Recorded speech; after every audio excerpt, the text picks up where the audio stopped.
And friends, exactly 2 hours ago, this pork was walking.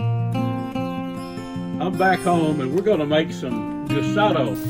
We're gonna sneak on down and try to hit a few feeders and just kind of walk along and do a spot and stalk with the old cold steel spear. So we're in the process of putting together a book. It's going to be called Campfire Talk, and basically the two authors are going to be Luke Clayton and Larry Weisson. welcome to A Sportsman's Life.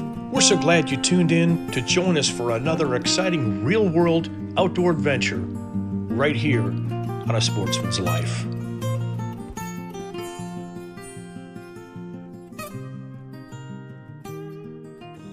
Well, folks, your old buddy Luke is a little bit winded right now. I am down in some very thick cover. I just shot a hog, and I'm gonna give you some tips here. This is a slough, and there's water out in the middle. And the hogs are in here thick early in the morning. I actually watched these weeds. You can see them here. And I detected movement out there. It was a sounder of hogs. I shot a little pig over here. I'll give you a good close-up of him in just a minute. He's probably going to be 40 pounds, going to be just right for the barbecue. Well, friends, in my haste, I forgot to punch the record button on my Rattler, but I was able to capture 2 JPEG pictures. Here you see that little sow's butt is right behind a tree, and then when her head and shoulders cleared the tree is when I actually made the shot. But it's time for me to break out the skinning knife, folks, and get that hog taken care of. I'm back in here on my buddy Kenneth Shepherd's place, and here's another little look at this slough back here. You can tell no man's land. Let's take a look at the hog, and it's time for me to load him up and get out of here. And friends, exactly 2 hours ago, this pork was walking. I'm back home and we're going to make some guisado. I'm going to head down and get some hatch chili peppers. But we've had this, this is the back strap and the ham meat. I'm going to wrap this up here in just a little bit and let it slow cook, and then I'm going to chop it up. We're going to make some guisado out of it. Could I live without my Smoking Tex electric smoker? It would be very, very tough. Friends, here's a look at our smoked choice cuts of that wild pork that we harvested this morning. With some good fajita seasoning, we'll put some cilantro in here with it, some lime juice, and other things. We'll name it later. I can tell you one thing, on a flour tortilla, when this is cooked down, it will be tasty. And here's our pork chopped up that's been smoking, you know, for I guess about 3.5 hours. We'll go ahead and incorporate all of our chopped up veggies in there with it. And we're going to let this cook a long time. We'll have to add a little bit of cilantro to it and a little cumin. I think it's going to be good. Friends, we will add our cilantro and a little bit more cumin as this cooks. But the key now is just to put a lid on this, add a little water, and let everything get really tender. Well, friends, I went ahead and added a little tomato paste to this. This meat is already getting really tender. We're going to let it cook with a lid for about another hour and we're going to cook this down to where it's almost a paste. So let's put the lid back on it and let her cook. And here is our guisado cooked down to the consistency I was telling you about. That will hold up on a flour tortilla. So let's put some on a flour tortilla and sample it. What do you say? And friends, I was telling you our guisado would be good and thick. It is good and thick. So basically, it's ready to go. Put it on a hot, warm flour tortilla and make real sure that tortilla has been cooked in a skillet and not microwaved, and bingo, from the marsh this morning to the plate this afternoon. I hope you've enjoyed our little video, folks, half as much as I enjoyed bringing it to you. Brought to you by Dallas Safari Club, Conservation, Education, and Hunter Advocacy. Hornady, accurate, deadly, dependable. Taurus Firearms, maker of the Raging Hunter. Trigicon, brilliant aiming solutions. Well, good evening, folks, from the Buck and Bass Ranch. We are back for round I lost count. We're going to sneak on down and try to hit a few feeders and just kind of walk along and do a spot and stalk with the old cold steel spear. So stick with me, and gosh, maybe with any luck we'll get on something. So let's go have some fun here at the Buck and Bass Ranch.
Well, folks, another unsuccessful effort here at the Buck and Bass Ranch. Man, those guys are tough to get up on. Unfortunately, we had a little bit of swirling wind. It's a pretty strong wind out of the east, but unfortunately, I was not able to make it happen. I had no cover. I had to come straight down that road. They were at one of the feeders, and it wasn't going to happen tonight.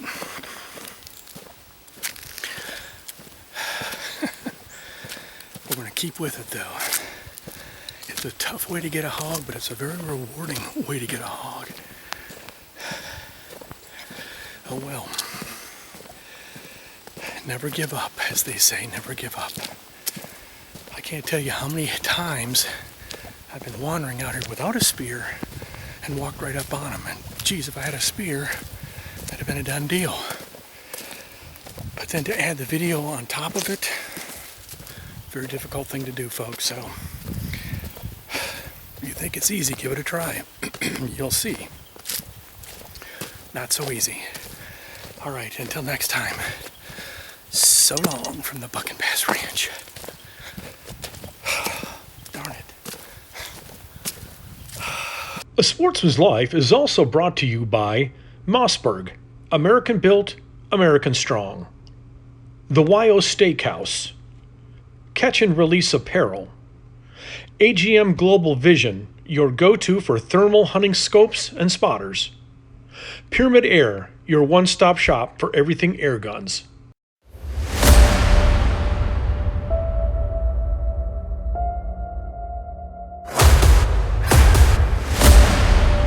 Good morning, sports fans. This is your fishing tip on A Sportsman's Life. Today we're going to talk about slabs. A slab is a lead spoon. I am asked constantly. It is exactly what we say. We fish this bait vertically. This right here is a 2-ounce bait. We fish in deep water for these stripers. Now, the way we apply these things is we either drop them, rip them up, or we bump them on the bottom. That's real popular on the flats. I got something cool right here. Chris made this for me, and it's 50 years of slabs. There's the evolution of slabs. Round ones, fat ones, short ones, skinny ones, but this is the slab. We use this as much as we do jig fishing. And it's a great way to catch stripers. I know our host Luke just loves to go slabbing. So, if you ever have any questions, just give us a call. This is Bill Carey with Striper Express with your fishing tip on A Sportsman's Life.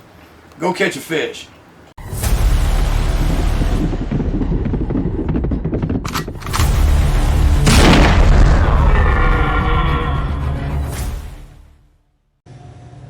Look at something we've been talking about for a while. What does it look like? A whole lot of pages. That looks like a whole bunch of words that you and I have written in a whole bunch of years, really. It is. We're in the process of putting together a book. It's going to be called Campfire Talk, and basically the two authors are going to be Luke Clayton and Larry Weissoon. We chose the title Campfire Talk because we do radio, Campfire Talk. We do Campfire Talk with Luke and Larry on Sporting Classics Daily, and we do A Sportsman's Life together with Jeff, who's here with us as a cameraman tonight. But there's a lot of words right there with a lot of experiences. Yeah, putting some of those articles together, compiling that book took me way back. I mean, some of that decades back. I know with you, Larry. It is, but what these folks may not realize, we were talking earlier off camera, if you will, about the fact that you've been doing an outdoor column since 1986. Yeah. 1986. Weekly. Yeah. Now, if you just took an average of the number of words that you've written in each one of those columns, and multiply that times 52 times the number of years, comes to a substantial amount of numbers, or a substantial number of words. It really shocked me when I figured it up. About 1,200 words a week. It's just, right. That's a newspaper column, but been doing it a long time, Larry. Yeah. But that is the column that I started, I think, in '86. So that's been a while. That's been a while. It's been a while, but every week it might be anything that's going on. I wrote one last week about a hog summertime hog hunt, and making carnitas, So if you kind of extrapolate and multiply and all those kind of things, just on that particular set of columns that you've written in those many years, how many words does that come to? It calculated out over 2 million. I mean, looking back, but it was a long time. It was a long time. It is. You're right, but that's just what you've written as far as columns are concerned. That doesn't include the 2 books that you've that's done, newspaper columns, or the right. many articles, and certainly not the spoken words that you've done on radio and podcasts and all those other kind of things. So that's a substantial amount of words. This will be hopefully the first of several books that Luke and I will do. We've got so many things to draw from, so many years of experiences in the outdoors, going back from the time when we first started writing, which is in our instances both a long time ago. I sold my first national article in 1970. Yep. So that's 53 years ago, and I've written a fair number every year, kind of thing. Yep. And columns and all those other kind of things. So this will be the first. It's going to be called Campfire Talk by Luke Clayton and Larry Weissoon. We'll have it out hopefully sometime by November, hopefully in time certainly for Christmas. So as we move forward, we'll have some information available as to where these books can be gotten, and I'm sure, Luke, you will agree to autograph any copy that Oh, yes. and we'll probably try to do some book signings as well, too, in the process of it. You know, I've written 2 other books, Larry, in my life. You've written many books, several books. Only 8 or 9, so. Well, yep. But this was more fun for me than any. I guess because it was like a reliving some of this stuff when I pull back into my articles, you know, deer hunt in New Mexico 25 years ago. But I really have enjoyed it, and you know, maybe very likely we'll do some more. You know? I got a feeling we will. The only thing I have to do still on this is format it.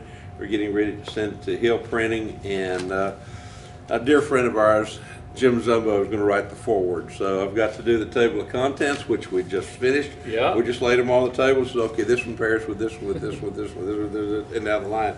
So as soon as I get the foreword from Mr. Zumbo, we will be submitting this, and very shortly thereafter, within a month, we will have some books available. Folks, this segment was brought to us by Gearhead Archery, Smoke Intex Electric Smokers, Snaplock Hunting Blinds, YO Ranch Headquarters, Ultramatic Feeders, and Catfish Pro. Tune in next week for some more real-world outdoor adventures right here on A Sportsman's Life.